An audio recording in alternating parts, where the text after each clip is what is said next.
Mesdames et messieurs, bonjour. Je m'appelle Nyangor.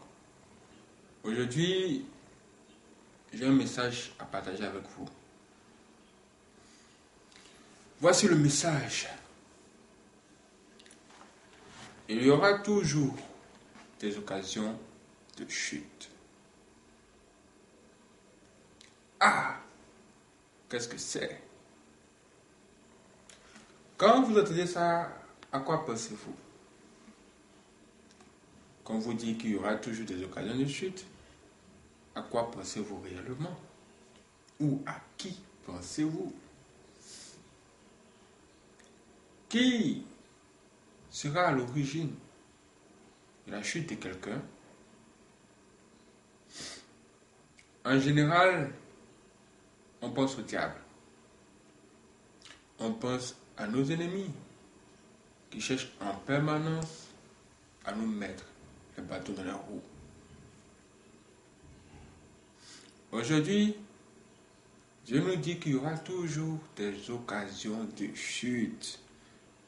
C'est-à-dire que le diable que vous chassez à l'église et à la prière, il sera toujours là, en train de chercher à vous mettre le bâton dans la roue.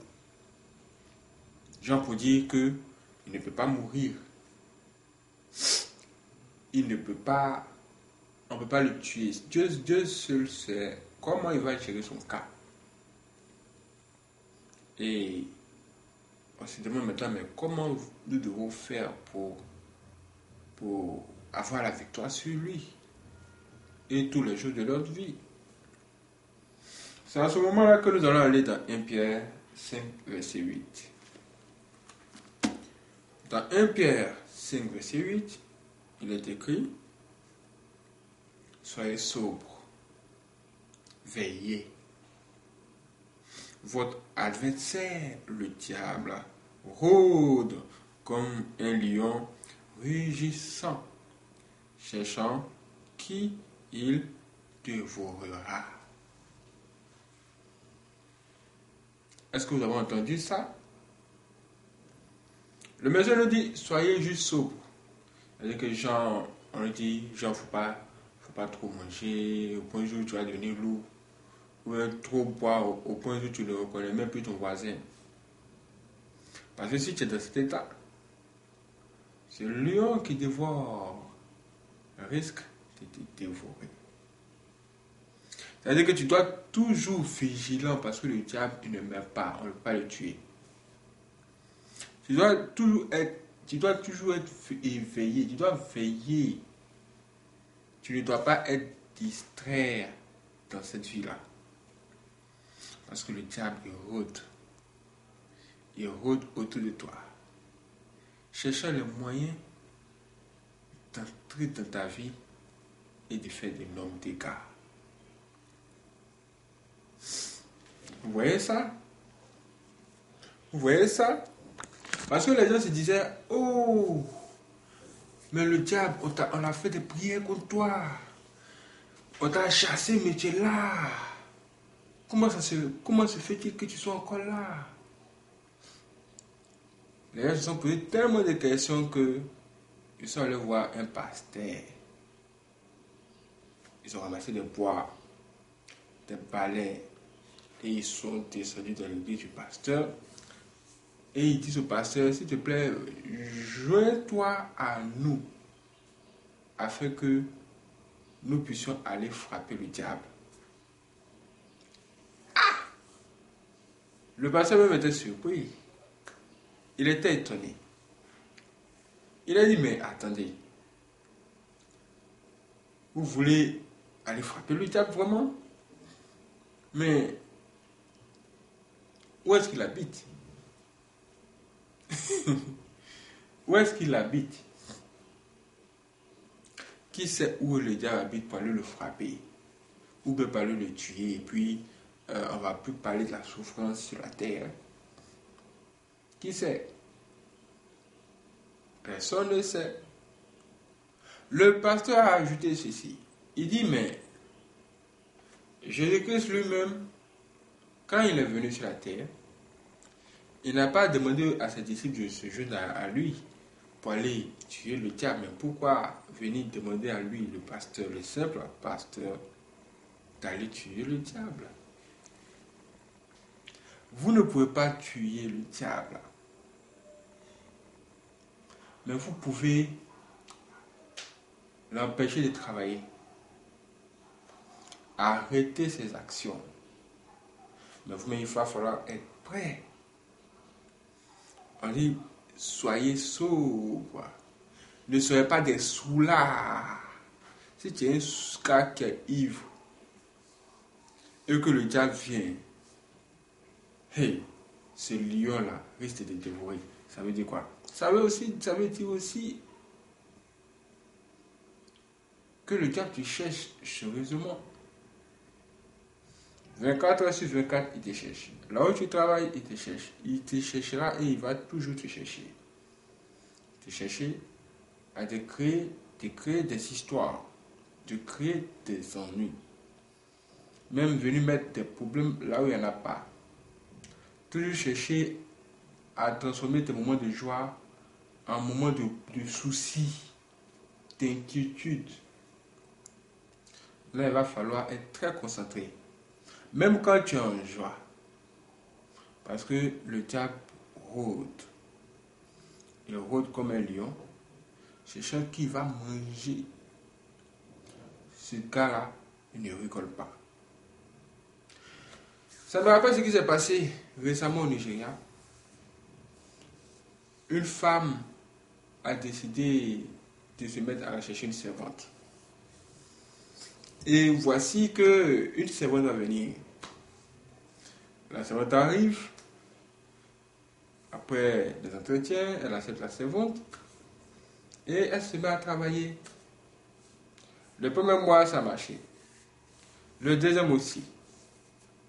Mais au bout du troisième mois, le mari à cette femme a commencé à voir des choses bizarres.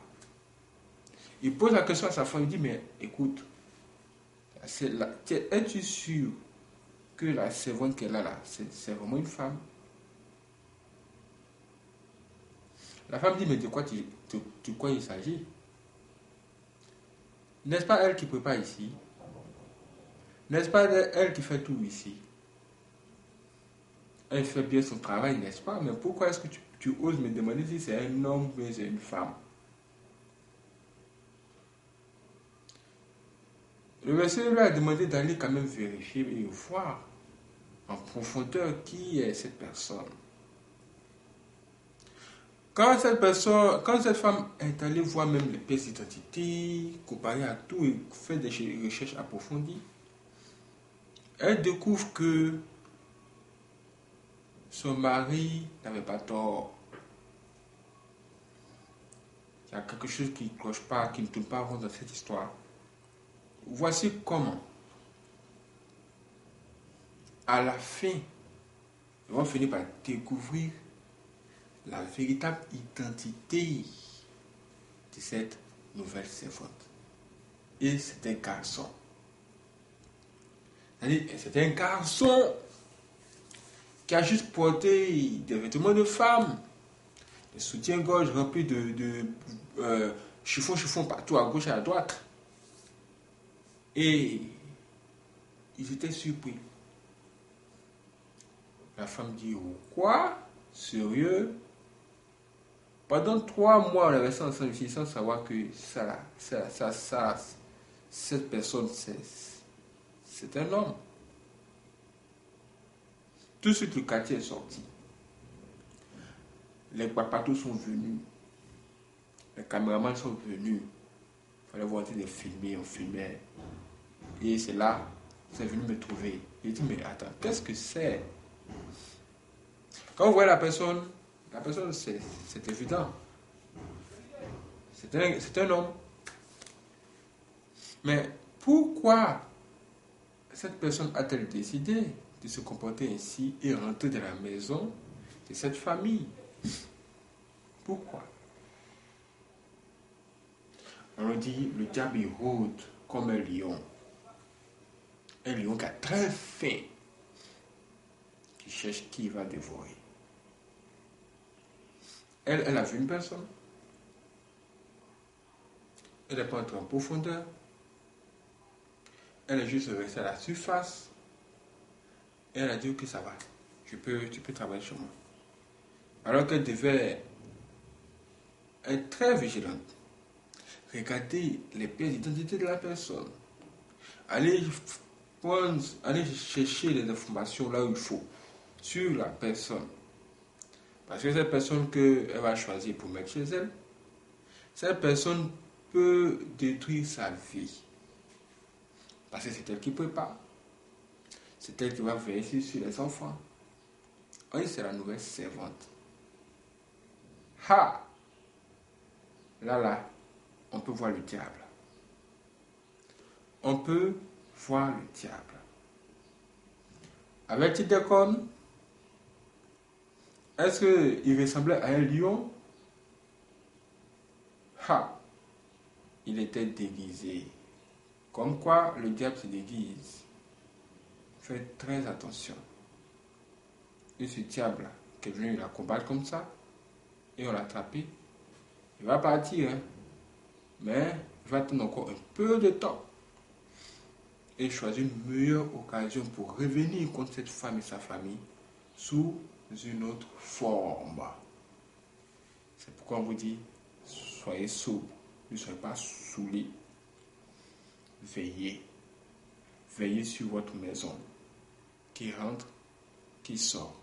Sinon, vous risquez d'inviter le diable à votre table. Que Dieu vous bénisse.